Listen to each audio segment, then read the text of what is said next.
name's Adam. This here is my main man, Shaun. We're in a band called Taking Back Sunday, the best band on the planet. Yeah, so we've been out for about 3 weeks. All the shows have been going great, man. Like, we kind of, like, we're doing this thing to where we're playing our first record all the way through, and it's been 10 years since we put that record out, which is hard to believe. We're seeing a lot of faces that were maybe there at the shows around the time we put that record out. You know, a lot happens in 10 years. Life gets heavy. People get married, people have a lot of kids and stuff. They can't come to shows as much anymore, so it's good to see those people. Yeah.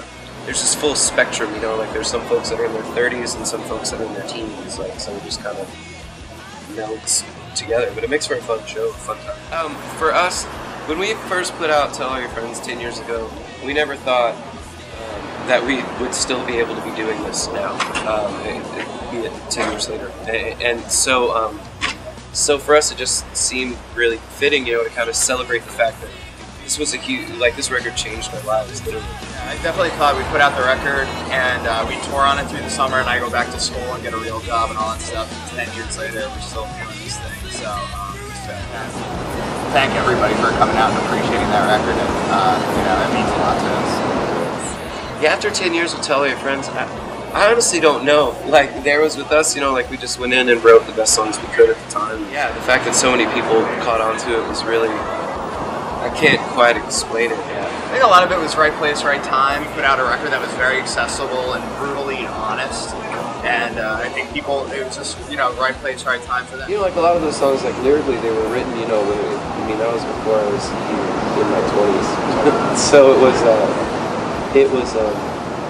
like, over time and playing, yeah, like, they start to kind of latch on to different points in your life, you know, like going through different things, different roads life takes you.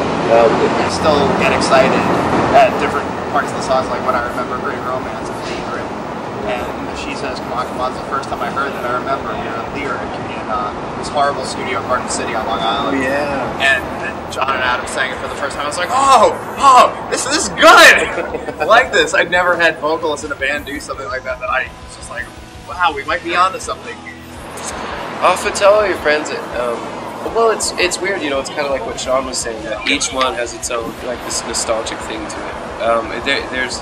But for me, if I had to pick one, like, I think that Ghost Man on the third, like, it's kind of the slow ballad song. That one still holds up the most for me. But I really like when people sing Cue That Beat really loud. Yeah. That makes me feel good. Yeah. I like to think we're just normal guys. Yeah. There have been more bras and panties thrown on stage on this tour than any other, which is shocking. I didn't, like, I remember my mom would go to Tom Jones concerts when I was a kid, and she would talk about ladies throwing their panties up on stage with him. I thought that was the weirdest thing, and now we're just like Tom Jones. Just like Tom Jones. I really like how you brought that together.